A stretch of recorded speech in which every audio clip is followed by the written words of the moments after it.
샬롬, 말씀 읽어주는 김기용 목사입니다. 오늘도 기대하는 마음과 사모하는 마음을 가지고 하나님의 말씀 함께 읽겠습니다. 마태복음 27장 45절부터 56절까지의 말씀입니다. 정오부터 3시까지 온 땅이 어두워졌다. 오후 중반쯤에 예수께서 깊은 데서부터 신음하며 큰 소리로 부르짖으셨다. 엘리, 엘리, 라마 사박다니. 이 말은 나의 하나님, 나의 하나님, 어찌하여 나를 버리셨나이까? 라는 뜻이다. 곁에서 그 말을 들은 몇몇 사람들이 이 사람이 엘리야를 부른다 하고 말했다. 그 가운데 한 사람이 달려가서 솜뭉치를 신 포도주에 적셔서 장대에 달아올려 그분께 마시게 했다. 다른 사람들은 그렇게 서두를 것 없다. 엘리야가 와서 그를 구해주나 보자 하고 놀려댔다. 그러나 예수께서 다시 한번 크게 소리 지르시고 숨을 거두셨다.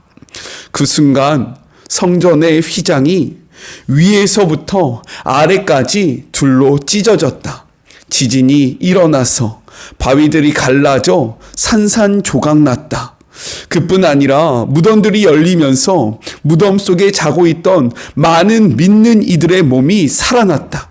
예수께서 부활하신 후에 그들은 무덤을 떠나 거룩한 도성에 들어가서 많은 사람들에게 나타나 보였다. 경비대장과 그와 함께 있던 사람들은 지진과 그 밖에 일어난 일을 보고는 몹시 두려웠다. 그들은 말했다. 이 사람은 하나님의 아들이 틀림없다.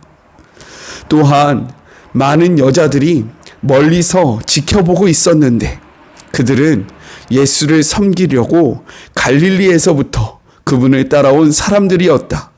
그들 가운데는 막달라야 마리아, 야고보와 요셉의 어머니 마리아, 세베대의 두 아들의 어머니도 있었다. 이것은 하나님의 말씀입니다. 오늘은 예수님이 십자가에 달려 죽으신 그날을 기념하는 성금요일입니다. 오늘의 이 말씀을 통해서 예수님의 십자가가 우리에게 주는 의미가 무엇인지를 분명히 알아가는 우리 모두가 되기를 주님의 이름으로 축복합니다. 오늘 말씀은 내용상 두 부분으로 나눠서 생각해 볼 수 있어요. 먼저 첫 번째 45절부터 49절 예수님의 절규에 대해서 이야기를 하고 있습니다. 겟세마나에서의 체포, 그리고 공회의 신문과 재판, 총독 관정으로서의 이동, 총독의 신문과 재판, 군병들의 고문과 핍박, 그리고 십자가에 못 박힘의 모든 사건은요, 대략 12시간 안에 이루어지게 됩니다. 이 과정 중에서 마태는 구체적인 시간을 제공해 주지 않지만 마가는요, 예수님이 십자가에 못 박히신 그때를 기록하고 있어요. 우리 마가복음 15장 25절의 말씀을 같이 한번 읽어보겠습니다. 때가 제3시가 되어 십자가에 못 박았다라고 이야기합니다. 이 때는요, 지금 우리가 사용하는 그 시간과의 그 간격이 있습니다. 성경에 나와 있는 시간을 우리의 지금 쓰는 시간으로 바꾸기 위해서는요, 그 시간에 6을 더하면 됩니다. 그러면 예수님이 십자가에 달려 돌아가실 때가 오전 9시가 됨을 우리는 확인할 수 있는 거예요.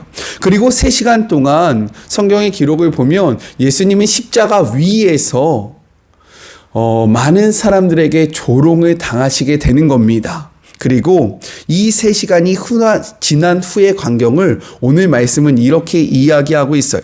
45절의 말씀을 같이 한번 읽어보겠습니다.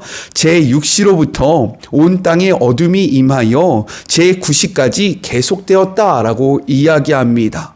우리의 시간으로 바꿔보면요, 정오의 어둠이 온 땅에 덮였고 이것이 오후 3시까지 지속되었다라고 성경은 이야기하고 있는 거예요. 어떤 이들은 이것을요, 자연의 현상인 일식이라고 이야기를 합니다. 그러나 이것은요, 일식 때문에 일어난 현상이 아니었다라는 거예요.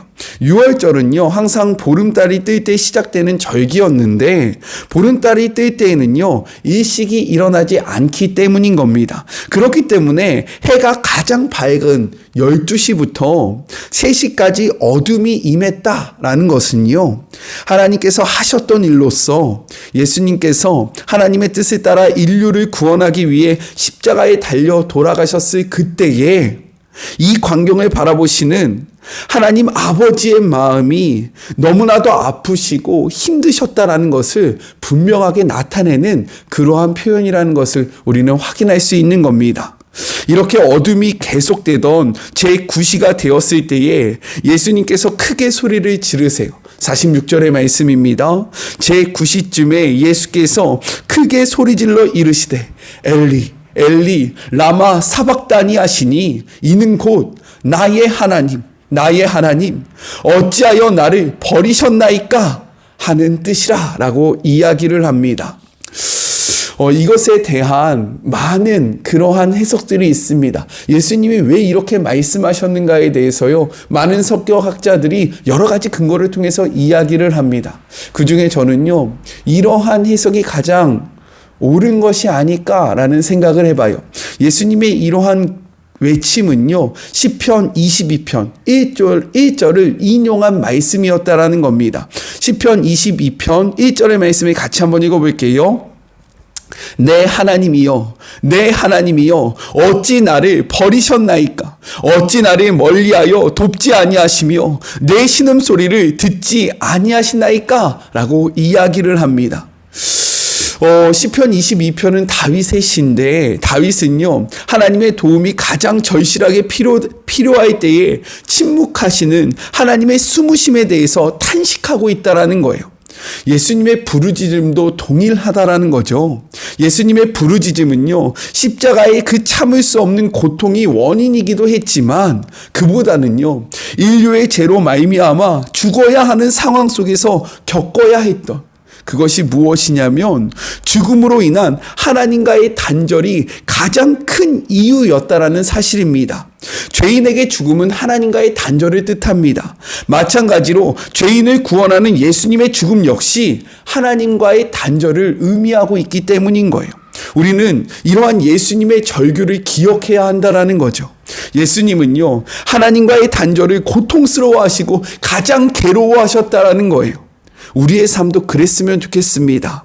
하나님과의 동행을 최고의 축복으로 여기고요, 하나님과의 단절을 최고의 불행으로 여기는 그러한 삶을 살아가는 우리 모두가 되었으면 좋겠어요.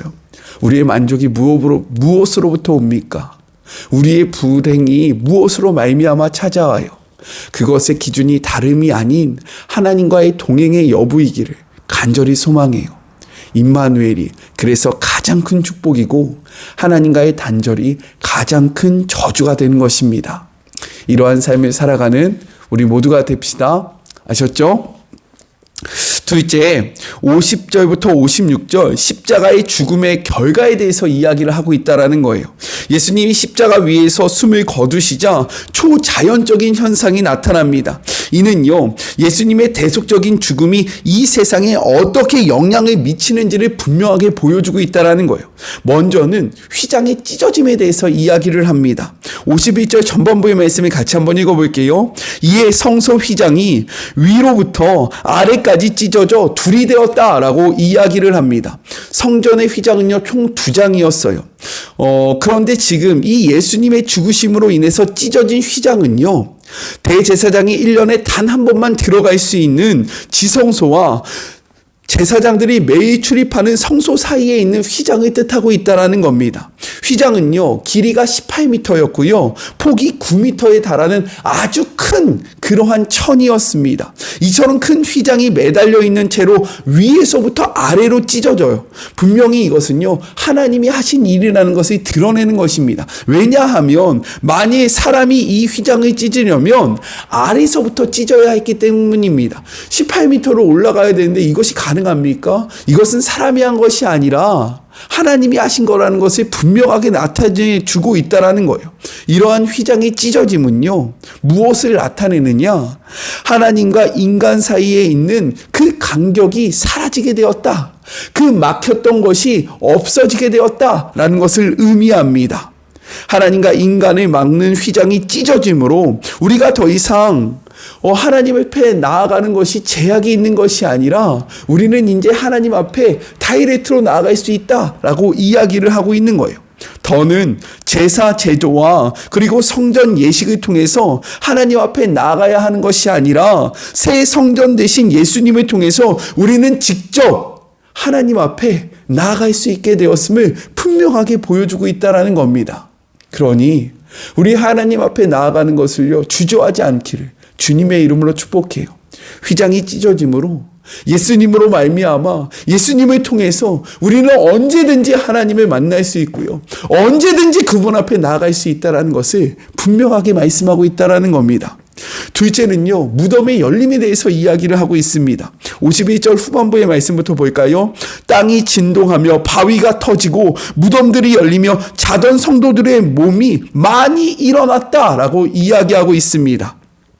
즉 지진이 발생했다라는 거죠. 지진으로 인해서 바위가 터지게 되고요, 이로 말미암아 무덤이 열리게 되었어요. 그리고 이것이 중요한데 자던 성도들의 몸이 일어나게 되었다라는 겁니다. 여기에서 더 나아가 그들이 예루살렘에 들어가 많은 사람들에게 이것을 보여주었다라고 성경은 분명하게 이야기합니다. 우리 53절의 말씀을 같이 한번 읽어볼게요. 예수의 부활 후에 그들이 무덤에서 나와서 거룩한 성에 들어가 많은 사람들에게 보여졌다라고 이야기합니다. 그런데 이것은요, 시간의 간격이 있다라는 거예요. 이것이 언제 이루어졌냐면 이틀 후의 사건을 먼저 기록하고 있는 겁니다. 말씀을 통해서 한번 확인해 볼게요. 마태복음 28장 1절과 2절의 말씀입니다. 안식일이 다 지나고 안식 후 첫날이 되려는 새벽에, 이틀이 지났다는 거죠. 막달라 마리아와 다른 마리아가 무덤을 보려고 갔더니 2절입니다. 큰 지진이 났다라고 이야기하고 있어요.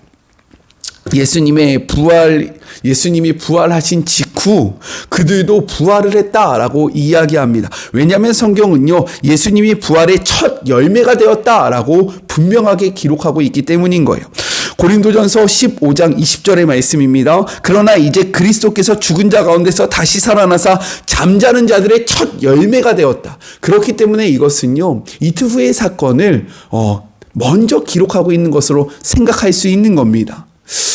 이러한 일들이 우리에게 보여주는 것이 있어요. 그것이 무엇입니까? 예수님의 부활 후 일어난 성도들의 부활과 그리고 그들이 거룩한 성에 들어가 많은 사람들에게 보여졌다는 것은요, 장차 우리가 부활한 후에요, 거룩한 성에 들어갈 것에 대한 소망과 약속을 분명하게 선포하고 있는 것입니다. 이것이 바로 십자가의 죽음의 결과였다라는 거예요. 그분으로 인해서 우리는요, 언제나 거룩하신 하나님 앞에 설 수 있다라는 겁니다. 이것이 너무나도 큰 축복이라는 거죠. 그리고 또한 예수님이 부활하신 것처럼 우리도 부활할 것이고요, 여기서 더 나아와 그분과 함께 영원한 성에 들어가게 되는 축복을 누리게 된다는 것을 우리는 반드시 기억해야 한다는 거죠. 하지만 중요한 것이 있어요. 그것이 무엇입니까? 이 모든 것은요, 주님과 함께 십자가를 질 때에만 얻을 수 있는 축복이라는 거예요. 십자가의 고난 없이는요, 영광스러운 부활은 없습니다. 다시 한번요, 십자가의 고난 없이는요, 영광스러운 부활은요, 없는 거예요. 그런데 우리는 어떻게 합니까? 십자가의 고난은요, 받고 싶어 하지 않아요. 영광스러운 부활의 그 자리에만, 이 축복만 누리고 싶어 합니다. 하지만 성경은요, 그렇게 이야기하지 않아요. 십자가의 죽음이 있은 후에 영광스러운 부활에, 그리고 그 자리에 함께하는 축복이 있다라고 이야기합니다. 이를 기억하면서요, 우리가 우리의 십자가를 지고 예수님을 바르게 따라가서요, 그 십자가의 고난도 겪고 십자가의 그 아픔도 겪고 십자가에 우리의 삶이 못 박히고, 근데 이것으로 끝나는 것이 아니라 그 후에 영광스러운 부활의 자리가 존재하기, 부활의 그 시간이 올 때에 우리가요, 그 영광도 함께 누리게 된다는 것을 반드시 기억하는 주의 모든 자녀들이 되었으면 좋겠습니다. 우리 찬양 많이 부르잖아요. 나 주와 함께 죽고 또 주와 함께 살리니. 우리 찬양의 가사처럼 주님과 함께 먼저 죽고 주님과 함께 살아나서 그 영광의 축복을 모두 다 누리는 우리 사랑하는 바리목 가족들이 되기를 주님의 이름으로 축복합니다. 십자가의 고난이 먼저인 거예요. 아셨죠? 우리 같이 기도할까요?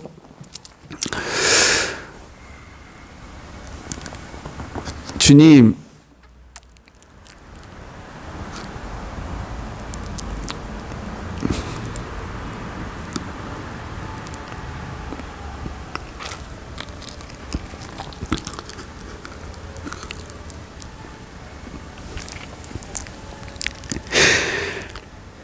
오늘은 우리 때문에 십자가에 달려 돌아가신 예수 그리스도를 함께 묵상하였습니다. 우리 때문에 예수님이 십자가를 지셨고 그 십자가 속에서 외치십니다. 나의 하나님, 나의 하나님, 어찌하여 나를 버리셨나이까. 이 탄식은요, 이 절규는 죽음으로 말미암은 하나님과의 단절 속에서 외친 주님의 절규였습니다. 우리는 무엇 때문에 아파하고 무엇 때문에 힘들어합니까? 우리의 아픔의 이유가 예수님처럼 주님과의 단절이기를 소망합니다. 반대로 우리에게 오는 가장 큰 축복 역시 주님과 동행이기를 소망합니다. 그런데 우리는 참 예수님이 아닌 다른 것으로 만족감을 누리고 예수님이 아닌 다른 것으로 절망을 합니다. 주님, 이 말씀 앞에 우리의 가장 큰 기쁨과 가장 큰 아픔이 무엇이어야 하는지를 바르게 깨닫는 우리 사랑하는 주의 모든 자녀들 되게 하여 주시옵소서. 주님이 십자가에 달려 돌아가심으로 휘장이 찢어집니다. 주님과 우리 사이를 막았던 그 가림막이 사라지게 된 것입니다. 예수님으로 말미암아 우리는 언제든지 주님 앞에 나아갈 수 있게 되었습니다. 그런데 우리는 왜 머뭇거리고 있습니까? 우리는 왜 주저합니까? 주님이 축복을 우리가 마음껏 누리게 하여 주시옵소서. 그리고 주님은 분명히 말씀하십니다. 이 고난의 십자가 뒤에는 영광스러운 부활이 있다. 그리고 그 부활 가운데 너희는 나와 함께 영원한 도성으로 들어갈 것이다. 우리가 이 말씀의 믿음으로 십자가의 고난도 달게 받고 정말로 그 영광의 자리도 함께하는 주의 모든 자녀들 되게 하여 주시옵소서. 십자가의 고난 없이는 영광스러운 부활도 없는 것입니다. 하나님, 우리가 이 말씀을 기억하며 우리에게 주어진 우리의 십자가를 지고 주님을 쫓는 주의 자녀들 되게 하여 주시옵소서. 함께 하실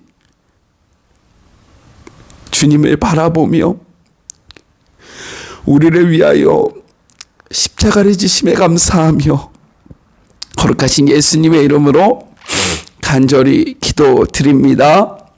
아멘. 주님과 함께 죽을 때에 주님과 함께 살 수 있는 것입니다. 우리 이 사실을 꼭 기억하는 그러한 인생이 되었으면 좋겠어요. 저는요, 영광스러운 예수님께서 부활하신 그 다음날 삶의 자리가 시작되는 월요일날 또 기쁘고 반갑게 만나도록 할게요. 사랑하고 주님의 이름으로 축복하면서 오늘 하루도 힘 내세요. 우리 월요일날 만나요. 안녕. 오늘도 수고하셨습니다.